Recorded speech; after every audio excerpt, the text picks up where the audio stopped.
Semana que vem a última e quinta ministração, e hoje nós vamos falar sobre as invenções católico-romanas. Vamos repetir isso: as invenções católico-romanas. Mas a Igreja Católica inventa muita coisa. E se tivesse patenteado tudo que inventou, meu irmão, seria talvez os maiores inventores da história da humanidade. Só que as invenções católicas não são científicas. As invenções católicas são religiosas. E o problema é que muita coisa católica inventada pelos católicos tem entrado na igreja. E a igreja aceita como se fosse normal, aceita como se fosse certo, aceita como se fosse de Deus. Pastor, a igreja católica inventou coisa demais. E a igreja evangélica sabia que abraçou alguma dessas invenções e faz uso delas e até as defende. Sabia que tem muitos crentes que fazem uso dessas invenções e até brigam com outros dizendo: não, mas é de Deus, isso é Deus que inventou. Você tem que pensar. Diga isso para o seu irmão: você tem que pensar. Sabe qual é a melhor maneira de enganar as pessoas na fé? É dizer que quem tem fé não pensa. Porque se você pensar, você irá contra a fé. Meu irmão, quem tem fé pensa. Ou então nós vamos acreditar que quem tem fé não é racional. E o apóstolo Paulo diz: oferecei a Deus o vosso culto racional. É um culto de fé, mas também é um culto de entendimento. Eu acredito no que eu entendo. O que eu não entendo, eu não posso acreditar, porque senão eu serei enganado. Todos que são enganados na fé é porque não entendem a própria fé. Eu pergunto a você, amigo católico que me ouve, que me assiste no DVD: você entende tudo da fé católica? Enfim, entende como surgiu? Por que surgiu? Quando surgiu? E por causa de quem surgiu? Ou você é igual aquela moça que ia casar e a mãe foi ensinar a fazer peixe para o marido. E ela disse assim: minha filha, quando você for fazer o peixe, você corta a cabeça e corta a cauda. E só faz a parte do meio. A filha aprendeu e perguntou para a mãe: mãe, mas por que tem que cortar a cabeça e cortar a cauda? A mãe disse: não sei, é sua avó que me ensinou assim. Então a moça foi até a avó: vó, mãe me ensinou que para eu fazer o peixe para o meu marido, eu corto a cabeça e corto a cauda. Eu aprendi a fazer, mas quero saber por que tenho que cortar a cabeça e a cauda. A avó disse: minha neta, eu também não sei. Pergunta para sua bisa. A bisa já velhinha, lá perto dos 100 anos, a bisneta chega até ela e diz: bisa, a mãe me ensinou que para eu fazer o peixe para o meu marido, eu corto a cabeça e corto a cauda. Perguntei por quê, ela não sabia. Perguntei para a avó, também não sabia. E a avó disse: pergunta para a bisa. Ô bisa, por quê? Ela disse: ô minha bisneta, é muito fácil, é simples. Porque na nossa época, as panelas eram muito pequenas. Como o peixe não cabia dentro delas, nós cortávamos a cabeça e cortávamos a cauda. Mas se a panela cabe o peixe, faz o peixe inteiro. Como é que ela descobriu isso? Diga para o seu irmão, perguntando por quê. Por que que para alguns pastores perguntar ofende? Por que que para algumas religiões perguntar ofende? Por que que alguns sacerdotes, padres, pastores, religiosos, quando você se relaciona com eles igual a criança se relaciona com os pais, ofende? Quem já não passou raiva com a criança quando fica na fase? Por quê? Por quê? Por quê? Por quê? Por quê? Ah, você tem que acordar às 8 horas. Por quê? Não, porque 8 horas é a hora de acordar. Por quê? Não, porque 8 horas eu tenho que trabalhar. Por quê? Chega uma hora, como é que você fica? Ah, menino, por quê? Sim. Se você disser isso para minha filha, por que sim? Ela lhe diz imediatamente, porque sim não é resposta para gente inteligente. Você não pode aceitar porque sim. Porque eu tenho que orar? Porque sim. Deixa eu te fazer uma pergunta. Quem é que disse que para orar tem que fechar os olhos? Pergunta para o seu irmão, por que fecha? E quem é que já não criticou o outro porque orou de olho aberto? Está lá sem fé, orando de olho aberto. Quem é que disse que para orar tem que ficar de pé? E por que em alguns lugares você fala, vamos orar, o que todo mundo faz? E quando diz, vamos ler Bíblia, o que todo mundo faz? Aí quando eles estão em casa lendo a Bíblia, 15 capítulos, todo mundo lê em pé. Lê? E por que quando entra na igreja o pastor fala, vamos ler Bíblia, o que eles fazem? Fazem as coisas sem saber o porquê. É a mesma coisa. Por que você está casando? Porque sim. Por que você trabalha? Porque sim. Na fé também tem que existir qual pergunta? Por quê? E se não souberem responder, a interrogação tem que ficar na sua mente. É por não haver porquê que surgem muitos absurdos. Por exemplo, uma vez me falaram assim, pastor, vamos ao monte orar, porque a grama pega fogo. Eu olhei assim, é mesmo? A grama pega fogo? Pega. Por quê? Ah, eu não sei, só sei que pega. Ah, sim. Pra quê? Ah, também não sei, eu só sei que pega. E eu disse, até quando? Ah, eu também não sei, eu só sei que pega. Repita comigo, é assim que eu começo o engano. É assim que começa o quê? Começa o engano. Daqui um dia vai ter igreja a céu aberto, só no onde tem grama, para na hora que orar a grama pegar fogo. Você sai dali com a grama pegando fogo, é a sua vida dentro da geladeira. Resolveu o quê? Pergunte para o seu irmão, resolveu o quê? Por que na igreja católica então existem invenções? Primeira razão, por causa de um dogma católico, que nós já ministramos sobre ele na mensagem número 2, feito no Concílio Vaticano I, 18 de julho de 1870, que diz que o Papa, quando fala em matéria de fé e religião, fala sentado na cadeira de Pedro e, portanto, fala ex cátedra, com auxílio do Espírito Santo, não erra e daí se torna infalível. A sua palavra é colocada na mesma posição de validade, igualdade, importância que a própria Bíblia Sagrada, e ir contra o que o Papa diz em suas bulas ou suas encíclicas torna o católico digno de excomunhão. Assim sendo, o que a Igreja Católica fez? Colocou um tampão na boca dos católicos. Se o Papa falou, ninguém pode falar mais nada, porque o Papa não erra. É mais ou menos assim, falou, está falado. Todo mundo tem que obedecer e não pode perguntar nem por quê. Agora, vamos e venhamos. Então, as igrejas evangélicas, os pastores estão querendo ser igual ao Papa também, não? Falou, está falado. Não pode perguntar, porque senão é chamado de rebelde. Judas, Datã, Coreia, Birão, endemoniado, Saul, e por aí vai.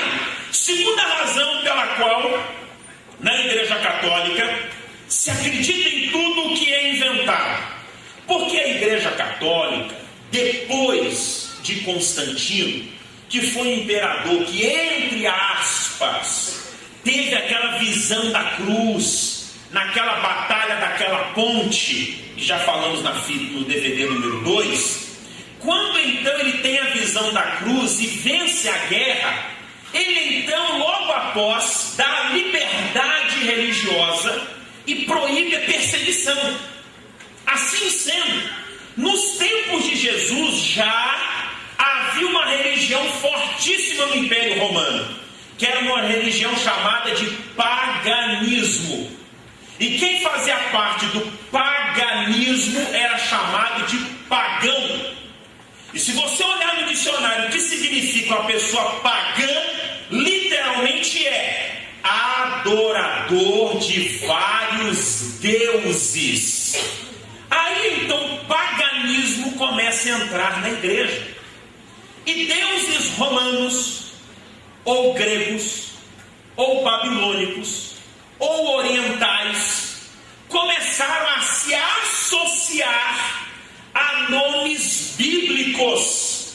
E daí então muitas coisas foram inventadas, porque o católico não se liberta do paganismo, mas ele, pelo contrário, se mistura ao paganismo com algo chamado na Igreja Católica de sincretismo religioso.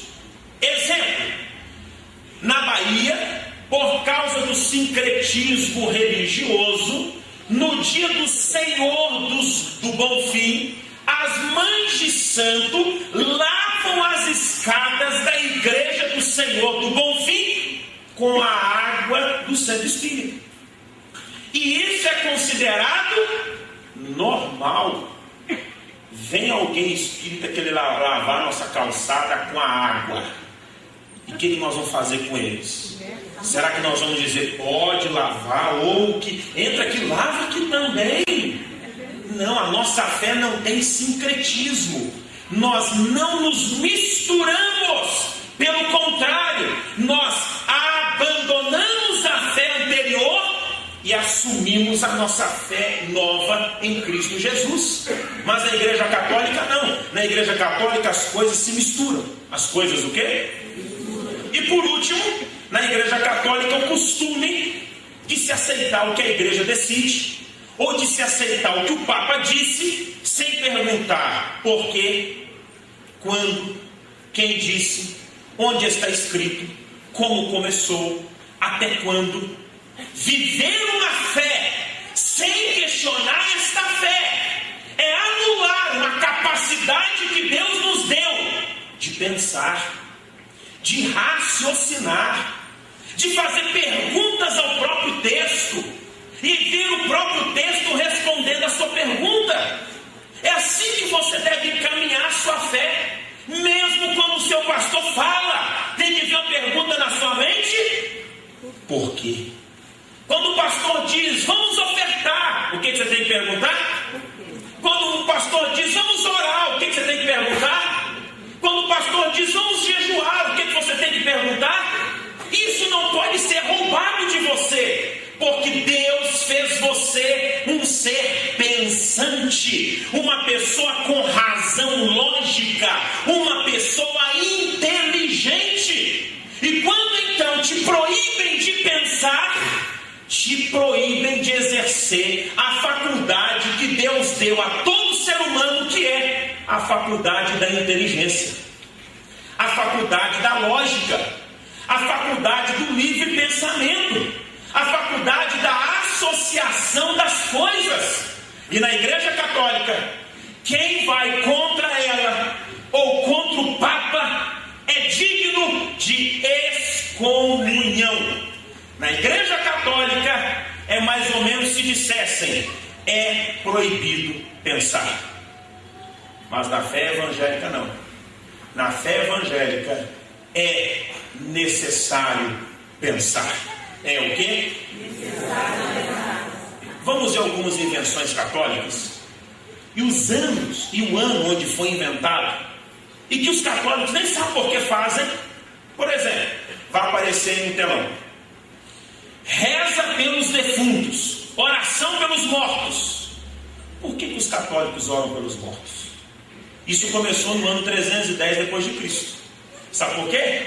Porque eles entendem, aí nasce a doutrina do purgatório, que mais na frente nós vamos ver, que há algumas pessoas que morrem com pecados de menor importância.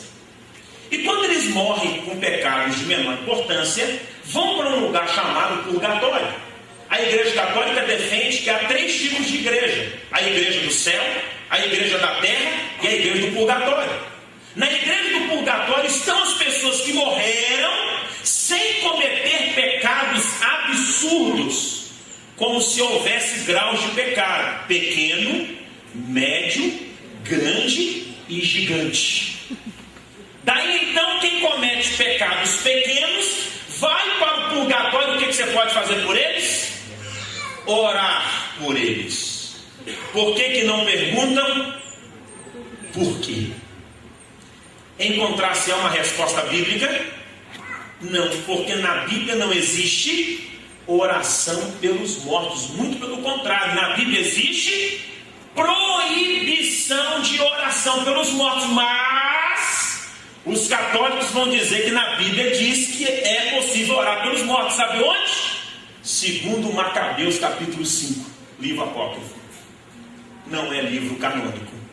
Outra invenção católica: o uso de velas na missa.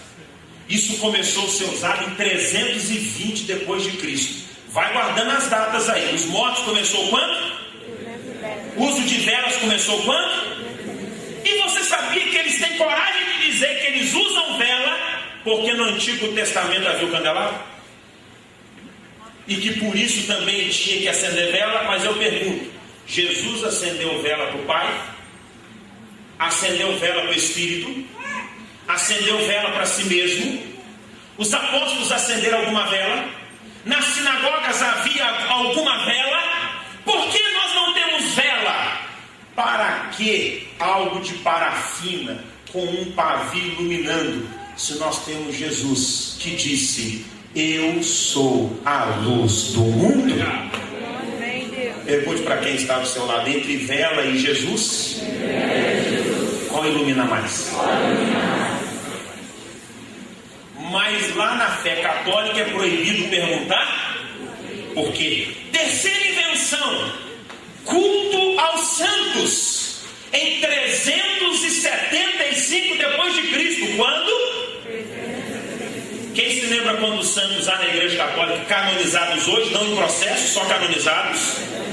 Mais de 10 mil. Então você tem que fazer culto a eles. Então hoje seria quantos cultos? Nosso Deus, hein? Mais de 10 mil cultos. Pergunta ao seu irmão: por quê? Na Bíblia só é celebrado culto a quem? A Deus.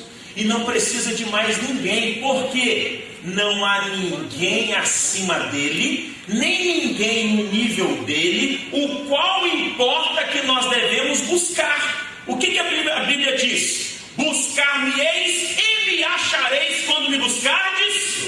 Se o meu povo que se chama pelo meu nome se humilhar e orar e se arrepender dos seus maus caminhos e buscar a minha face, eu virei dos céus, perdoarei os seus pecados e sararei.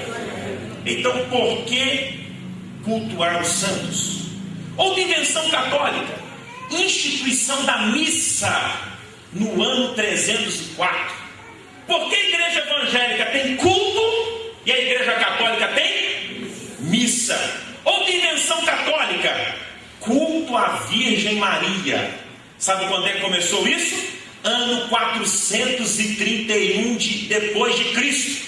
Por que tem que cultuar, entre aspas, a Virgem Maria? Olha a pergunta mágica. Qual a pergunta que é? Por quê? Outra invenção católica: uso da roupa sacerdotal, 500 depois de Cristo. Porque o pastor se limita a usar no máximo um terno, ou então apenas andar bem arrumado, e o sacerdote católico tem todas aquelas roupas, todas aquelas indumentárias, todos aqueles mantos, com cores para determinadas missas, com cores para determinadas horas, com formato de roupa para determinadas cerimônias. Por que isso? Por que tem que ter uma roupa especial por causa da missa? Outra invenção católica: doutrina do purgatório. 503 depois de Cristo, já falamos sobre ele. Outra invenção católica, essa do ano 609 depois de Cristo, obrigatoriedade de beijar os pés do Papa. Que isso, pastor? Por que tem que beijar os pés do Papa? Ou então a mão do Papa com o anel do pescador. O Papa na mão esquerda carrega o anel do pescador, que dizem ser o anel de Pedro. Quando o Papa morre, aquele anel é quebrado. E o Papa novo que vem no lugar dele tem um anel específico para ele. Pergunto para o seu irmão, por quê? Você católico que está aqui, ou você católico que está me assistindo aí no DVD, pergunte para o seu pároco, para o seu bispo, para o seu arcebispo, por quê? Se quando Pedro foi visitar Cornélio, Cornélio se ajoelhou diante dele, o que Pedro diz para ele? Levante-se, porque eu sou homem como você. E porque o Papa exige que beije a mão, que beije o pé, que se curve diante dele. Outra invenção católica, adoração de imagens e relíquias, 783 depois de Cristo. Sabia que na Idade Média, na Igreja Católica, havia uma relíquia que era o ovo da pomba que veio sobre a cabeça de Jesus no dia do batismo? Lutero se revoltou, entre outras coisas, com uma dessas. Sabia que na época medieval havia na Igreja Católica pedaço da cruz de Cristo, da Arca de Noé e até mesmo uma pena da pomba que veio sobre Jesus no dia do batismo? Só está brincando? É isso mesmo. Outra invenção católica, uso da água benta em 850 depois de Cristo. E ainda vai lá receber a água benta. Eu estudei no colégio católico, da primeira série até a oitava, era colégio dos Santos Anjos. E quando entrava lá, tinha um negocinho pequenininho com a água, que todo mundo ia lá, passava a mão na água, fazia o sinal da cruz, alguém bebia da água, porque a água era benta. Alguém dizia, não vai se benzer? Quem precisa do sangue de Jesus vai buscar água benta para quê? Nós não vamos muito longe. Quem precisa do sangue de Jesus? Aliás, quem tem o sangue de Jesus precisa de banho de descarrego? Vale do sal? Camisa branca amarrada? Não estou falando de fé católica. Já estou falando de fé que se diz evangelho, inventada por quem também? Homens. E quem está lá não faz qual pergunta? Aprenda a fazer essa pergunta. Diga para o seu irmão, por quê? Outra invenção católica, canonização dos santos, 993 depois de Cristo. Essa agora é boa. Outra invenção católica, celibato sacerdotal, 1074 depois de Cristo. O padre ou o papa ou o sacerdote católico não podia se casar. Celibato sacerdotal. 1090 depois de Cristo, invenção do rosário, que nós vamos falar mais um pouco aí na frente o que é rosário. 1190, venda de indulgências. Sabe o que é indulgência? Perdão do pecado. Mas pastor, como é que é isso? Não, que na Igreja Católica você pode ter o perdão pré-pago. Não tem celular pré-pago e pós-pago? Na Igreja Católica tem o perdão pré-pago. Se algum católico espernear, não, o que é isso? Que é isso? Não. Lutero colocou as 95 teses na porta da igreja de Württemberg, na Alemanha, porque um comissionado católico chamado Tetzel entrou na cidade onde ele era pároco, parou na praça central da cidade e fez o seguinte anúncio: quando a moeda cai no fundo do cofre da Igreja Católica, o perdão é concedido imediatamente, tanto para os vivos como para os mortos. Quando Lutero ouviu isso, diga para o seu irmão que era católico. Lutero imediatamente se revoltou e colocou lá as 95 teses. Outra invenção católica, pão das ceia substituído pela hóstia. Por que os católicos não perguntam? Jesus usou o pão, mas por que eles usam hóstia? Por quê? Sabe quando é que isso foi inventado? Só em 1200 depois de Cristo. Outra, criou-se a confissão auricular, 1215. O que é confissão auricular? É você chegar lá no auricular do pároco e confessar os seus pecados. Quando é que foi criado isso? 1215. Outro, dogma da transubstanciação, 1215. Dogma quer dizer doutrina, e transubstanciação quer dizer que ao padre, ao pároco, ao sacerdote, ao papa, na hora da missa, quando ele levanta a hóstia, é dado a ele o poder de transformar a hóstia no corpo de Cristo e o vinho no sangue de Cristo. Daí transubstanciação, transformação da substância.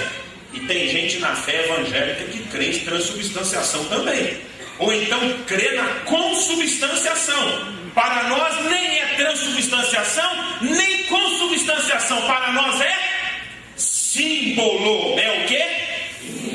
Sabia que houve um tempo aqui na igreja? Isso aqui é bravo. Aqui nessa igreja houve um tempo que o pão que sobrava da Santa Ceia era o pão santo, porque já tinha sido orado e já tinha sido transformado, e ninguém podia comer porque era santo. Sabe o que fazia? Jogar no Rio Paraibuna. Quando é que o Paraibuna é mais santo que isso aqui mesmo? Quando é que o Paraibuna é mais santo que esse estômago, esse intestino aqui? Olha o absurdo. Outra invenção católica, proibição da leitura bíblica em 1220. A Igreja Católica proibiu, é proibido ler Bíblia. E aí a missa começou a ser feita em latim. E aí então a Bíblia era apenas no latim. E quem é que entendia latim?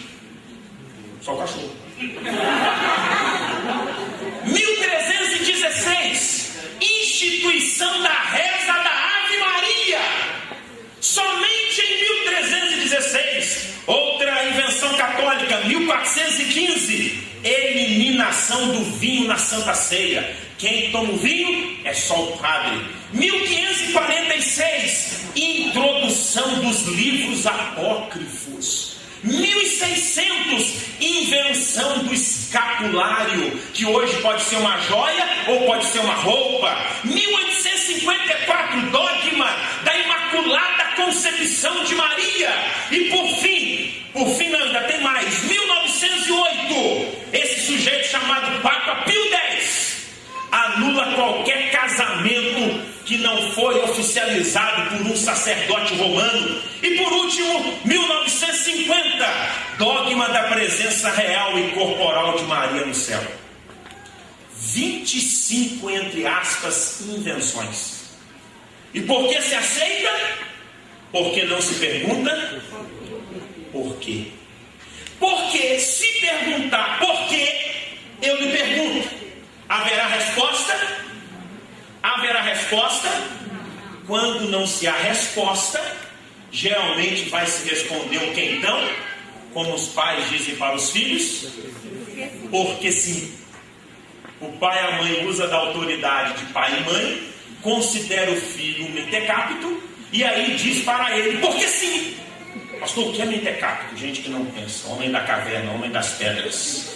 Gente que não raciocinou, pastor, eu chamando meu filho de mentecapto. Quando você diz, porque sim, não é outra palavra. É a mesma coisa para muita gente na fé católica. Nós podemos ficar aqui citando, quantas invenções? Repita comigo, mais de 1000. Que é isso, pastor? Entra no site da Igreja Católica que você verá tudo lá. Vamos analisar só algumas delas, mais assim aprofundadamente. Vamos analisar sobre a hóstia. A hóstia foi substituída pelo pão na missa em 11 de agosto de 1264 pelo Papa Urbano IV, com a bula Transiturus. Olhe bem, isso foi feito por quem? Pelo Papa. Como o Papa é infalível, não erra. Contradizê-lo, você pode ser passível de excomunhão, então todo mundo se aceita. Agora, sabe por que o Papa Urbano IV instituiu a hóstia no lugar do pão? Isso aí é forte, gente. Porque quando ele ainda não era Papa, era apenas pároco, na paróquia dele havia uma moça que havia se tornado freira aos 14 anos, chamada Juliana, que com 17 anos começou a ter visões de algo parecido com uma hóstia. 30 anos depois, quando Urbano se torna Papa, dando crédito às visões da freira Juliana de 17 anos, o que ele institui? A hóstia. E lá então se usa a hóstia na Eucaristia, que na igreja evangélica nós chamamos de Santa Ceia. Jesus mandou ir arrumar o cenáculo para a ceia ou para a Eucaristia? Por que Eucaristia? Amigo católico, pergunta para o seu padre: por que Eucaristia? Então quer dizer que quando o católico pega a hóstia, que é isso daí, tem 3 tipos de tamanho de hóstia. Quando que é feito numa... Conseguiram a prensa da hóstia? Tem a manual e tem isso, olha lá. A automatizada para fazer a hóstia e a outra manual. E ganha-se dinheiro com isso. A hóstia é feita só de farinha de trigo e água prensada, sem nada de fermento, como se fosse um pão ázimo. Agora sabe por que eles colocam aquilo na boca e quando põe dissolve? Porque uma menina de 17 anos teve uma visão. Agora, aqui na igreja então, uma pessoa de 17 anos vai ter uma visão, e eu vou declarar isso como dogma, como doutrina. Pergunte para o seu irmão: por quê? Se perguntarem para nós por que usamos o pão, qual é a resposta que nós damos? Porque Jesus usou. Então e por que Jesus usou? Agora pergunta para ele. Foi ele que usou. Eu só sei que ele usou pão. Essa palavra hóstia, que parece uma bolacha arredondada, volta lá, hóstia, por favor. Parece uma bolacha arredondada, fininha, branca, significa vítima. Significa o quê? A palavra hóstia literalmente significa vítima. É porque para a fé católica, Jesus foi uma vítima. Jesus foi um coitado. Toda vez que a igreja católica mostra Jesus na cruz, e a cruz deles nunca está vazia, sempre está com alguém lá ainda crucificado, qual é a cara de Jesus lá? Vítima. Coitado. Jesus não foi vítima, ele se ofereceu a nosso favor. Ele não foi colocado lá como um coitado, um digno de pena, um vítima. Coitado de Jesus. Não tem a pena de Jesus, tem a pena de si mesmo, que se não fosse ele, tu estarias condenado, meu irmão. Mas por causa do sacrifício dele, você pode ser perdoado. Agora olhe bem, olhe bem, olhe bem. Isso aqui é bravo. Isso aqui é bravo. Onde é a hóstia? Uma hóstia é consagrada e servida aos fiéis, e a outra hóstia é colocada no ostensório. Quem já foi católico aí sabe disso. Ostensório, passa o ostensório por favor para mim. Ostensório, aquilo lá. Ali dentro do ostensório, o ostensório é formado de um sol soltando raios. Olha como ali em cima está vendo. Ali no meio, onde ali está branco, lá no altar católico, entra na igreja católica amanhã. Não entra para rezar não, só entra para pesquisar. Entre lá amanhã, lá no altar, vai ter uma casinha. Geralmente essa casinha tem uma toalhinha branca, e por detrás daquela toalhinha, o que está lá? O ostensório. O que está lá dentro? Uma hóstia. Por que a hóstia está lá, pastor? Porque aquilo lá é para ser adorado. Porque quando o padre levanta a hóstia, acontece a transubstanciação. Se transforma no corpo de Cristo. Já que é o corpo de Cristo, tem que ser adorado. Então fica lá para eles adorarem. Olhe bem, está vendo aquilo lá? Está vendo aquilo lá? Isso foi criado lá no Concílio de Trento. Agora olhe. Está vendo aquela forma de sol com seus raios? Porque no paganismo romano se adorava ao Deus Sol. Quando o católico coloca o corpo de Cristo lá, na fé deles, e se curva e se ajoelha, está adorando a quem também? O Deus Sol. Olha a mistura, olha o sincretismo. Mas, amigo católico que está assistindo esse DVD, te ensinaram isso lá? Te falaram a verdade? Por isso Jesus disse: conhecereis, e a verdade os libertará. Adoração ao sol era a adoração dos costumes pagãos, gregos, romanistas. E na igreja católica hoje tem hóstia, tem ostensório, e ninguém pergunta por quê. Mas vamos aqui uma outra invenção católica, que é um rosário. Coloca o rosário aí, por favor. Rosário é aquilo dali, que alguns conhecem como terço. O que é isso? É uma cadeia, entre aspas, não é cadeia, prisão. Cadeia quer dizer sequência, com 15 conjuntos de pequenas contas, marcadas com uma conta maior que o crucifixo. Então ali, você conta, cada bolinha você reza uma Ave Maria. 15 bolinhas, 15 Ave Marias. Na 16ª é um Pai Nosso. E aí você vai fazendo 15 Ave Maria até dar 150 Aves Marias e mais 15 Pais Nossos. Pastor, quem inventou isso? Jesus andou com o rosário na mão? Maria andou? Paulo, Pedro, Tiago, João, Mateus, Filipe, Bartolomé, Timóteo, Tito. Ninguém deles andou? Mas por que lá tem?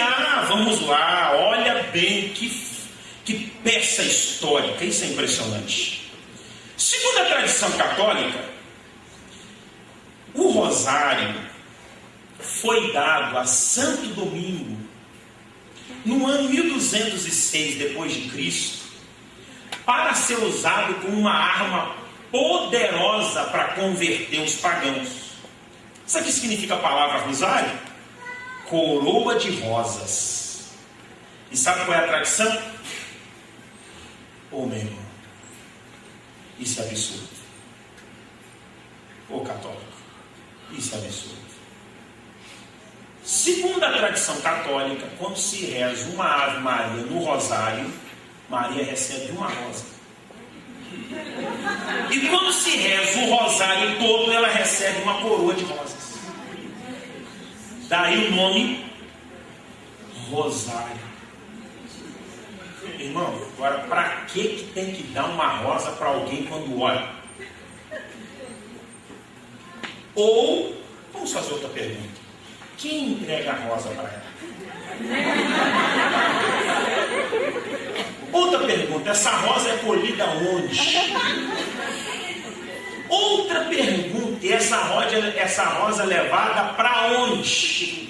Sabe por que rosa? Porque para eles a rosa é a flor das flores, é a coroa das flores.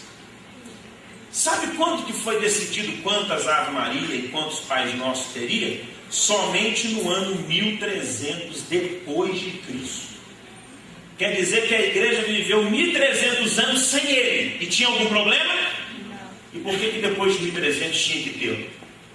Tudo porque isso apareceu em uma visão. Pastor, que coisa, mas tem um cabo de igreja com visão aí, que vira lei lá dentro, que vira doutrina lá dentro. Meu Deus do céu. Mas não basta só isso não. Um tipo de rosário, que era um terço de contas, uma cordinha para orações, vamos usar essa palavra tão simples, também era usada no culto a Astarte, a deusa mãe dos fenícios. Shiva, que era uma deusa hindu, era adorada com um colar semelhante. A Diana, coluna dos Efésios também tinha um desses colares. Como o lema do paganismo, a mistura, o que a fé católica faz?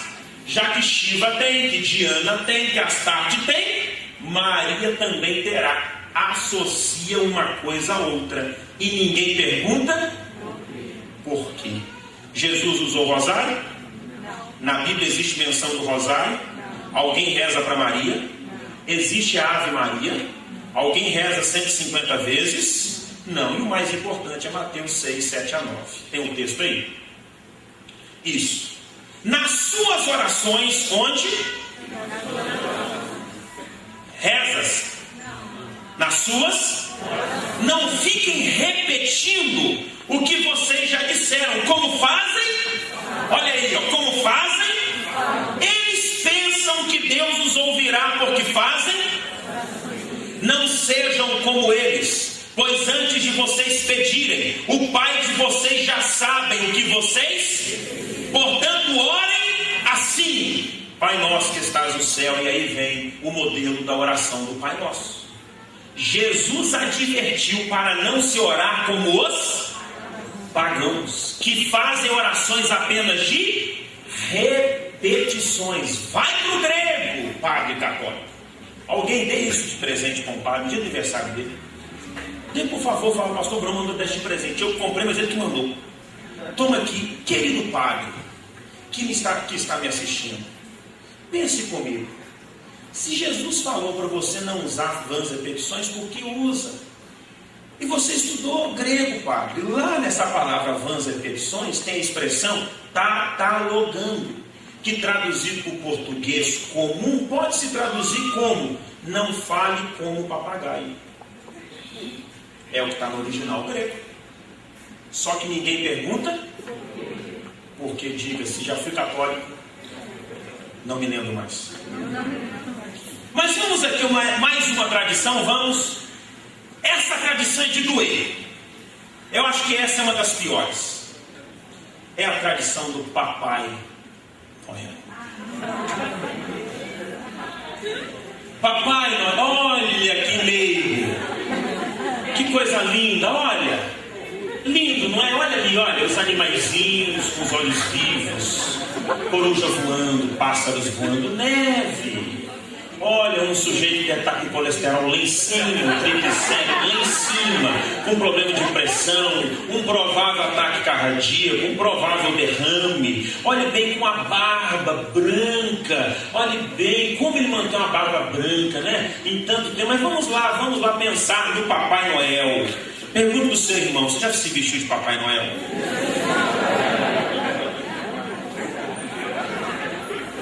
E quem já se vestiu de Mamãe Noel? Ai meu Deus, chega a doer. Papai Noel ou Santa Claus. Conseguiram a imagem da Santa Claus? É a mesma coisa que conseguiram a imagem, né? Ou seu nome verdadeiro, que é Nicolau. Conseguirem uma foto do Nicolau? Ou Nicolau, guarda isso. Nasceu no ano 280 depois de Cristo, na cidade de Mira, onde hoje fica a Turquia. Vai guardando. Perdeu seus pais aos 9 anos, ficou órfão, os pais dele morreram de uma epidemia. Estudou filosofia grega, doutrina cristã. E no início do 3º século se tornou bispo de Mira, onde hoje é a Turquia. Foi preso 2 vezes. Uma vez por motivos religiosos e outra vez porque agrediu um conhecido. Olha de onde surgiu a lenda. Ajudou anonimamente um vizinho que tinha 3 filhas que iam se casar. E o pai não tinha o dote das filhas. Então o que ele faz? Em noites diferentes, vai anonimamente e joga moedas de ouro pela janela desta família para ajudar o pai a casar as filhas. Essa história correu gerações, sofreu transformações.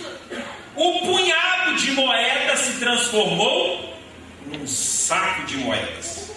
Depois não jogava mais pela janela, mas sim pela chaminé. No lugar de cair no chão, caía nas meias, que eram colocadas na beirada da lareira para secar por causa do inverno.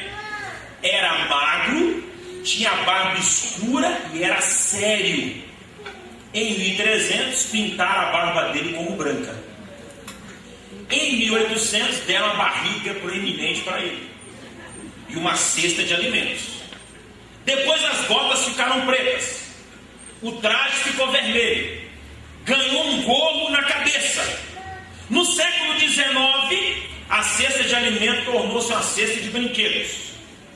E essa figura que nós temos hoje, desse bom velhinho, gordinho, barba branca, de roupa vermelha, com um trenó puxado por renas, foi criada por este homem aí, ó, Thomas Nast. Avança. Thomas, não, isso não é a foto do Thomas Nast, não. Conseguiu a foto dele, não? Não conseguiu, né? O Thomas Nast, que é um cartunista americano, guarda isso, foi contratado pela Coca-Cola em 1930 para fazer uma propaganda para uma revista americana chamada Harper's Weekly. E na propaganda ele faz então um bom velhinho segurando uma garrafa de Coca-Cola na mão, a bochecha rosada, a roupa vermelha, o cinto branco, a barba branca, a bota, o trenó, para vender um produto de Coca-Cola. E aí então associou esse homem a qual data? Natal. E a palavra Natal quer dizer nascimento. E nascimento de quem?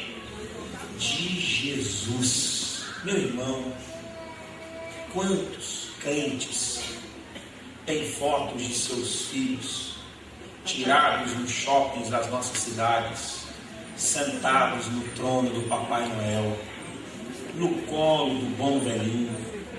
E o bom velhinho ainda tem que fazer o ho. E você fica lá feito um besta enfrentando a fila para o seu filho ter aquela foto. E o seu filho, quando for adulto, olhará e dirá: isso aqui é quando meu pai era idiota. O pastor, o senhor pegou, hein? Interprete de outro jeito.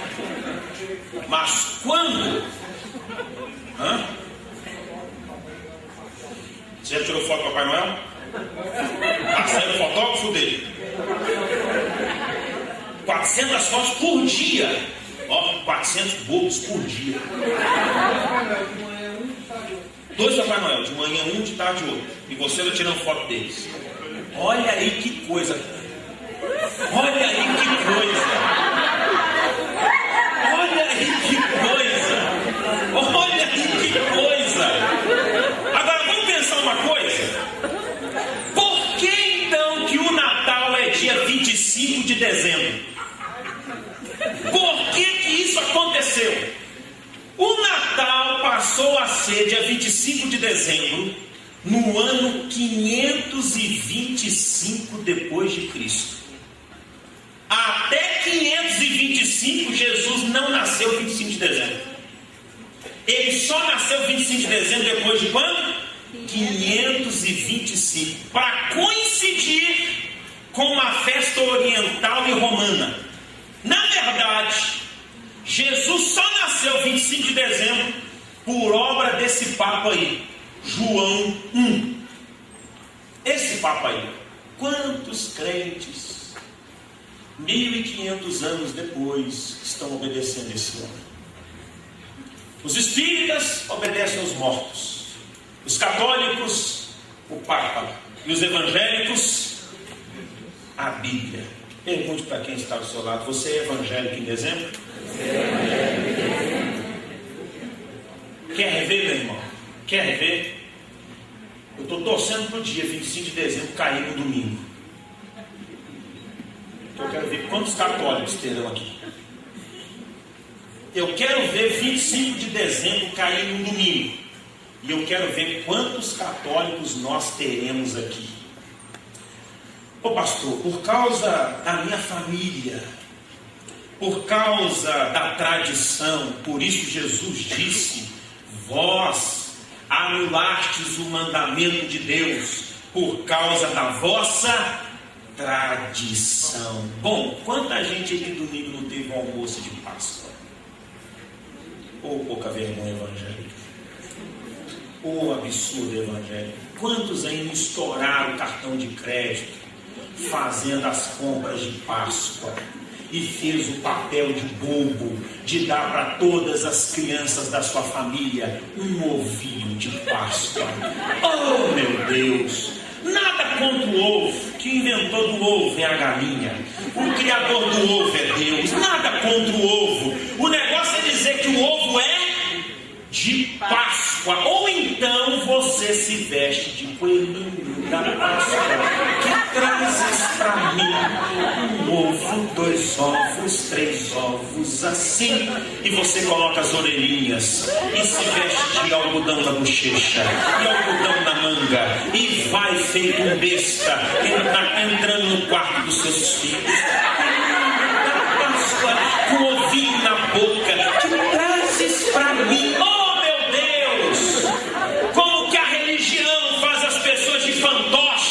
Faz as pessoas de bobas, manipula as pessoas. O problema é evangélico sendo manipulado pelos papas. Mas vamos voltar ao Natal. Não estou falando de Páscoa ainda não. Sabe por que esse papa aí, João 1, instituiu o Natal 25 de dezembro, no ano 525? Porque a Igreja Católica estava perdendo para uma festa pagã do mitraísmo, do Mitra, que celebrava no dia 25 de dezembro o Natalis Invicti Solis, isso é latim, que significa o nascimento do sol vitorioso. Vem o ostensório, olha o sol vitorioso aí. Como o Papa não conseguia anular essa festa pagã, o que ele faz? Edita uma bula. O que é uma bula, pastor? É um edito papal, ou então uma encíclica, onde ele determina que, orientado pelo Espírito Santo, sentado na cadeira de Pedro, ele tem a revelação que Jesus nasceu 25 de dezembro, e os evangélicos vão tudo atrás disso. Nós temos que aprender a converter de verdade. Nós temos que aprender a ser bíblicos de verdade. Se a Bíblia não diz, se a Bíblia não manda, se a Bíblia não ensina, eu não preciso seguir, eu não preciso viver, eu não preciso andar atrás disso. Então vamos lá. Nessa época era iniciado o festival de inverno, isso é do mitraísmo. Era festejado o festival de inverno, cultuado pelos pagãos. Era o dia da Saturnália, vai gravando esses nomes. Feriado no mundo grego, para o nascimento do Deus Sol, o dia da natividade, porque o Sol é que gerava vida a todas as pessoas, o Sol era vitorioso. Então os papas fizeram questão de declarar esse dia um feriado cristão. Jesus não nasceu 25 de dezembro. Por que o senhor prova isso, pastor? Lucas 2,8, precisa abrir. Os pastores são visitados no campo pelos anjos. Os anjos visitariam os pastores no campo, se os pastores no campo não estivessem?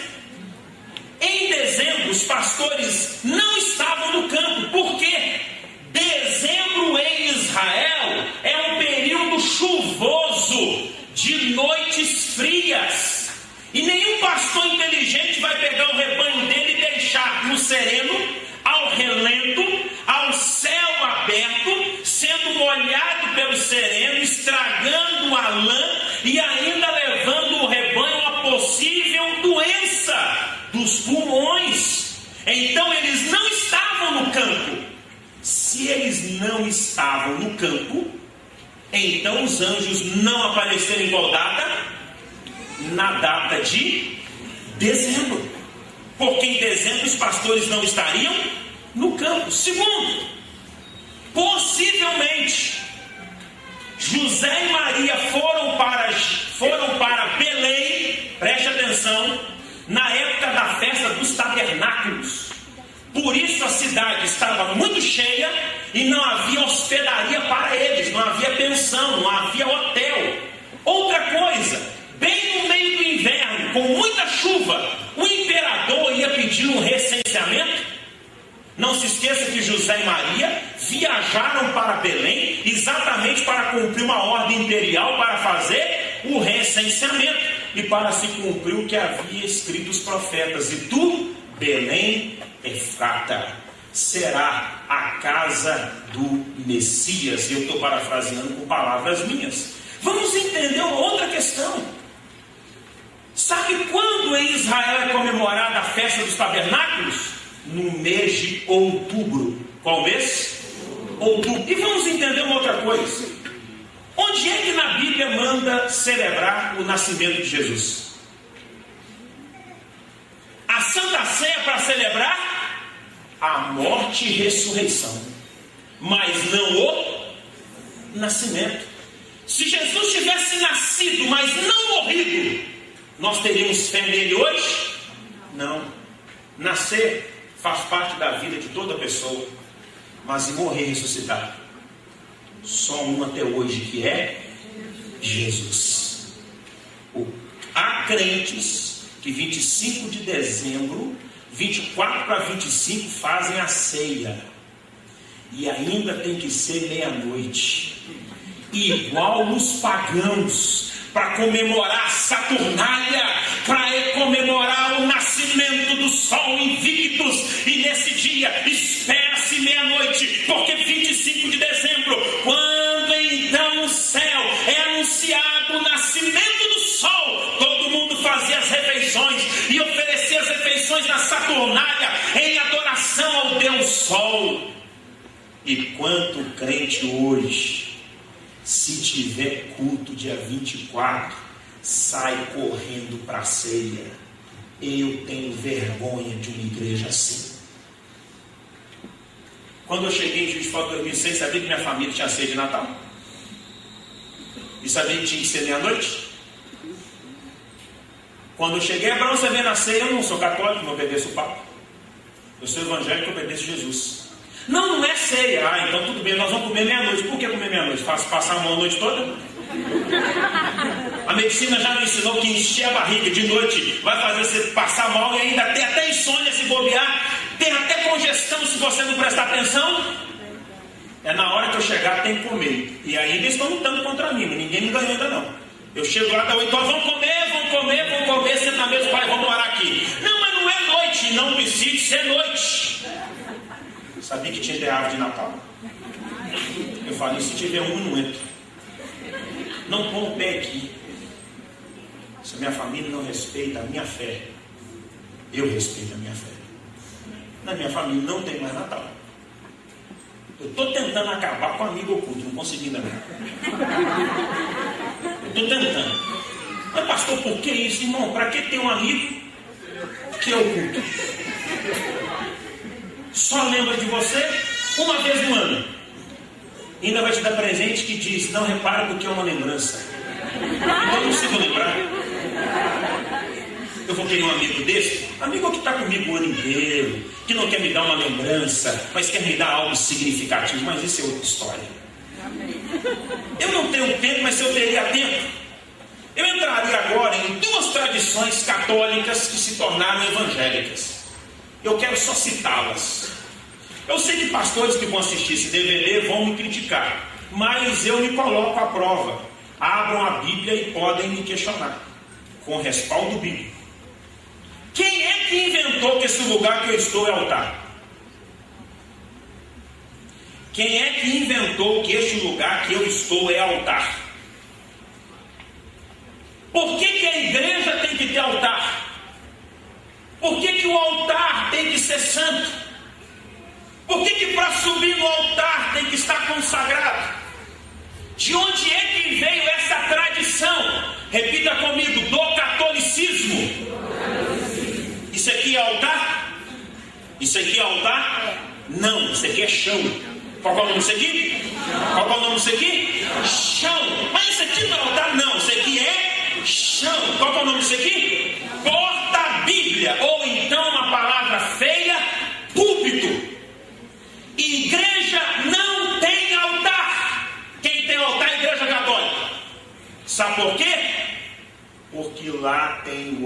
suspensório, onde lá dentro tem um pedaço do corpo para ser... Cadê o corpo de Cristo aqui?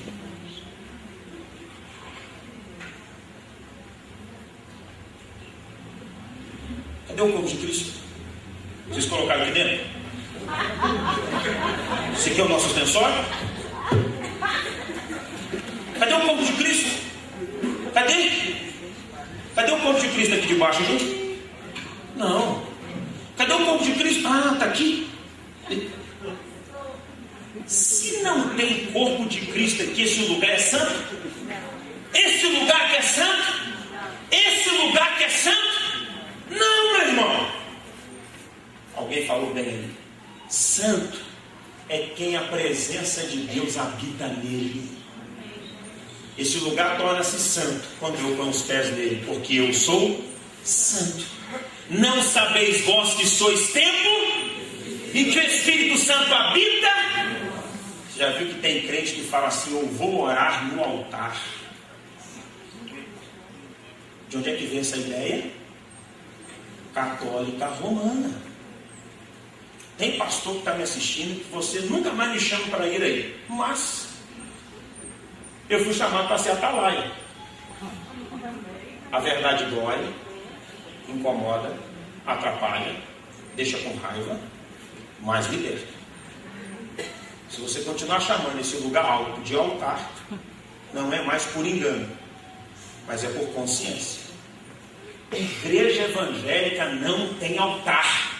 Quem tem altar é a igreja católica. Agora é que o pau vai comer. Agora o negócio vai ficar bravo. Sabe o negócio que entrou na igreja? Cerimônia de casamento. Você quer fazer cerimônia, casamento é seu, faça o que quiser, meu irmão. Você quer casar de branco, roxo, amarelo, rosa, o casamento é seu, case da cor que quiser. Mas a cerimônia religiosa de casamento é católica. Na igreja evangélica existem 2 sacramentos: Santa Ceia e batismo.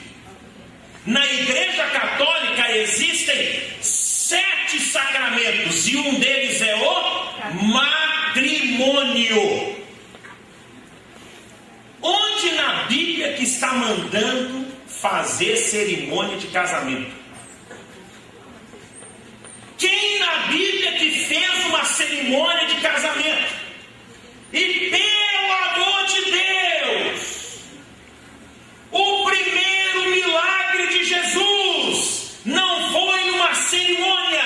O primeiro milagre de Jesus foi numa festa de casamento. O primeiro casamento citado na Bíblia é qual? Adão e Eva. Quem os declarou marido e mulher? Quando Rebeca foi apresentada a Isaac, quem fez o casamento? Quem? Quem? Quem? Quem? Quem? Quem? Eu desafio qualquer pastor. Quem? Eu desafio qualquer igreja. Quem? Quem? Quem? Quem? Quem? Ninguém. A Bíblia diz que Isaac simplesmente pegou Rebeca, levou para a tenda dele, teve relações com ela e foi consolado pela morte de sua mãe. Casamento, quando é bem feito, até consola. É bíblico. De onde é que nos manuais do ministro, passe nas livrarias evangélicas, por favor, é baratinho, compre o manual do ministro e você verá a tradição católica na igreja. Lá no manual do ministro, no final da parte do casamento, está escrito assim: o ministrante fala: eu vos declaro casados, marido e mulher. Quem deu ao homem a autoridade de declarar alguém casado? Quem deu ao pastor a autoridade de declarar que alguém está casado? Casamento significa união. O que significa casamento? União. Por isso deixe o homem, o seu pai, a sua mulher e se Alguém vai me unir? Alguém vai me unir? Quem vai me unir a minha mulher? Eu. Como que acontece a união? Através do intercurso sexual. Para Deus, ter relação sexual é ter compromisso de casamento.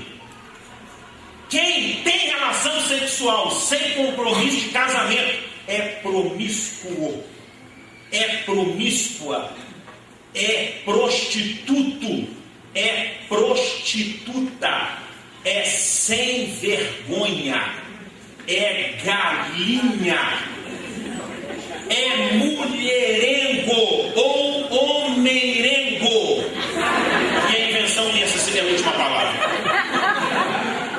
Por isso que o ato sexual na Bíblia é apenas no casamento, nem antes dele e muito menos fora dele. Se você é casado e tem relação sexual com outra pessoa, a Bíblia chama de adultério. Se você não é casado e tem relação sexual com a pessoa, a Bíblia chama de prostituição ou promiscuidade. Não há uma ordem bíblica para fazer cerimônia de casamento. Pastor, se eu quiser me casar então, apenas lá na minha casa, com o senhor orando, eu posso? Claro. Eu não preciso da cerimônia. Cerimônia é católica. Cerimônia é o quê? Católica. E você sabia que tem gente com fardo religioso dizendo que está amigado porque não casou na igreja? Amigado é quando você não casa no civil. Se você não casa no civil, preste atenção. Se você não casa no civil, você não está em adultério. Que isso, pastor? Não, você está em desobediência civil. Tem gente vindo do encontro, casado para o ser humano, entre aspas, há 10, 20, 30 anos, vive junto, tem vida sexual ativa, vem do encontro e fala para o marido: agora não posso mais ter relações sexuais com você porque eu não sou casado. Que é isso, gente? Quer dizer então que Deus não casa você, só casa quando o pastor fala: eu te declaro. O que Deus uniu não é o homem que une e nem pode ser o homem que separa. Quem une é Deus. União é um milagre. O que é união? Um milagre. E por que, pastor, que eu tenho que casar no civil? Porque você é cidadão. E nós temos que obedecer às autoridades constituídas por Deus. Pastor, o senhor está me dizendo que eu não preciso casar na igreja? Pastores, não é necessário se casar na igreja. Não, ó, como é que uma coisa puxa a outra. Tem que casar na igreja porque tem que receber a bênção no. Tem que receber a bênção no. Esse chão não é altar, esse chão é chão. O que tem nesse chão, gente? Vamos lá, é só raciocinar. Diga que você não é proibido pensar. E quem casa no clube? E quem casa no hotel? Hein? Ah, vamos e venhamos, oh meu Deus, e conhecereis a verdade, eu amo isso. E a verdade vos libertará. Sabe por que as igrejas estão brigando você a casar nelas? Quanto que elas cobram para fazer o casamento? Um salário mínimo, R$400. Veio uma mulher de outra igreja me dando uma ideia. Olha que ideia! Ah, meu Deus do céu, dá para matar! Pastor, eu tenho uma ideia para o senhor. Essa igreja bonita, essa igreja bem localizada, coloque um corredor aqui no meio e o senhor reforma essa igreja inteira só cobrando o casamento. Na minha igreja o pastor fez isso e ele reformou a igreja dele inteira. Ela usou a expressão bem, ou reformou a igreja dele. A de Jesus não cobra.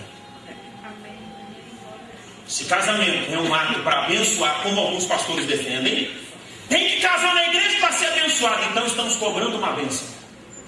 Não, pastor, mas está cobrando a luz, está cobrando o ar-condicionado. O ar-condicionado está ligado e a luz está ligada. Cobrou quanto você entrar aqui hoje? Pergunta para quem está. Te cobrou alguma coisa? Se cobrou, fala que é um demônio, nós vamos expulsar. Por que o casamento então vai se cobrar? Por quê? Isso tem que ser liberto. Isso é uma tradição o quê? Católica. Isso é uma tradição porque o casamento para eles é um sacramento. Casamento para nós não é. Ah, pastor, então está liberado. Liberado o quê? Pastor, então está liberado. Quer casar? Formalize isso com os pais da moça, com os pais do noivo. Vai no cartório, obedeça às leis. Pastor, eu tenho que vir aqui na igreja? Mas se eu quiser vir, seja bem-vindo. O senhor vai tirar as cadeiras do corredor? Eu tenho que entrar pelo lateral? Ô pastor, mas eu pensava em entrar com aquele vestido branco, invenção da rainha Vitória da Inglaterra, que para se casar mandou fazer um vestido branco para ela. Mas pastor, eu queria usar o véu. Aqui vocês vão rir. Isso aqui vocês vão rir. Eu sei que vocês vão rir.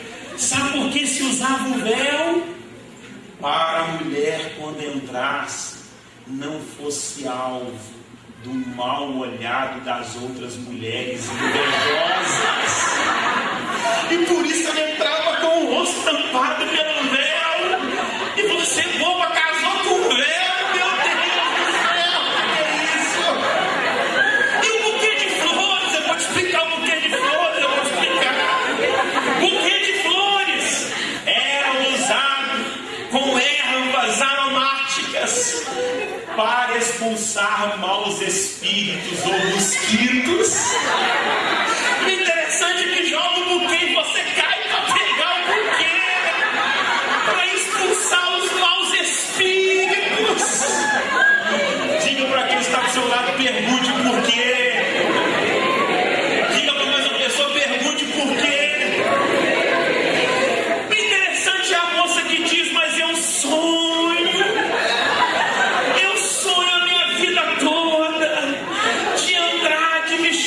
Você pode ser o que você quiser, minha irmã. Só entenda o porquê. Só entenda o quê? Entenda o porquê. Poderíamos citar outras coisas, como por exemplo a árvore de Natal. Poderíamos citar também a aliança, símbolo do casamento, onde é que saiu esse símbolo. Mas só que o tempo não nos permite. Mas quinta-feira que vem nós vamos avançar. Nós vamos para a quinta ministração, descobrindo a verdade sobre o... Por hora, Mateus capítulo 15, versículo 1 ao 3. Fica triste não. Eu também casei na igreja. Vânia também vestiu de branco. Só não usou véu. Mateus capítulo 15, verso 1 a 3. Então alguns fariseus e alguns mestres da lei vieram de Jerusalém para falar com Jesus e lhe perguntaram: por que os seus discípulos comem sem lavar as mãos, desobedecendo assim aos ensinamentos que recebemos dos antigos? Jesus respondeu: e por que é que vocês desobedecem aos mandamentos de Deus e seguem os seus próprios mandamentos? Repite isso comigo. E por que é que vocês desobedecem ao mandamento de Deus e seguem os seus próprios ensinamentos? Qual pergunta que Jesus fez? Qual pergunta Jesus fez? Qual pergunta Jesus fez? Por que tem gente na igreja, olhe bem para mim, moças, rapazes, homens, mulheres, que escondidamente vão aos motéis, têm relações sexuais? Por que alguns pastores solteiros fazem isso com suas ovelhas? E por que eles não se casam? Por uma simples questão: Porque eu não tenho dinheiro para a festa. Porque eu não tenho dinheiro para a cerimônia. Porque vocês anulam os mandamentos de Deus por causa da vossa própria tradição?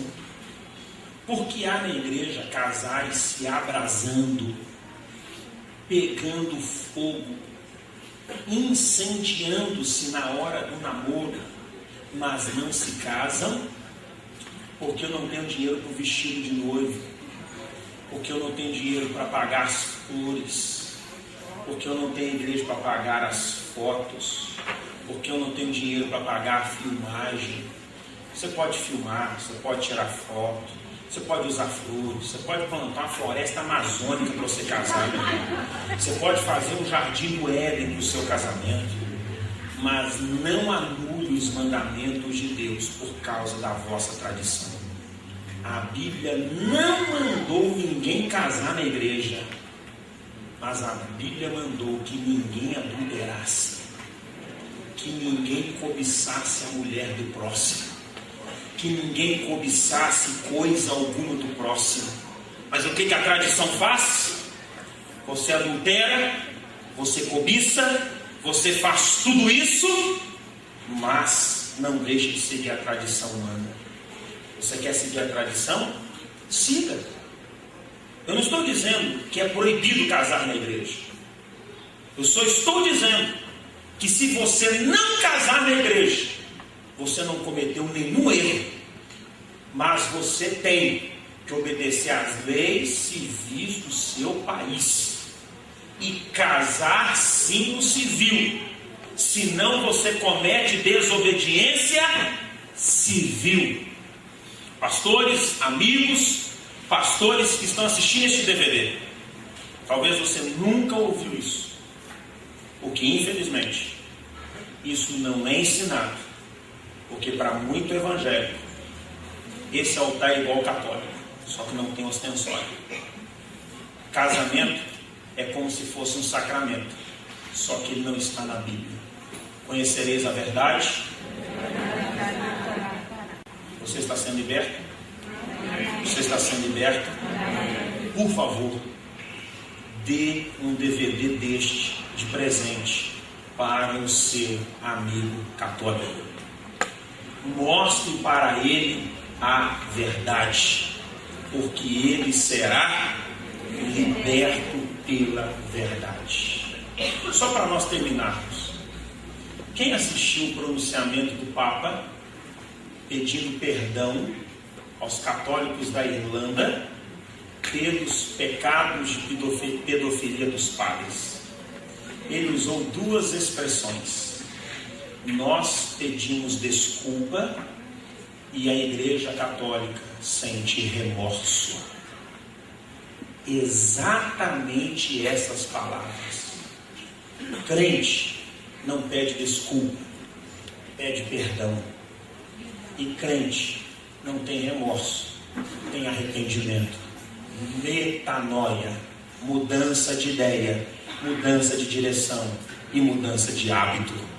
Até isso o Papa não consegue ser bíblico. Vamos ficar de pé. Levante sua mão a Deus e ore comigo. Senhor meu Deus,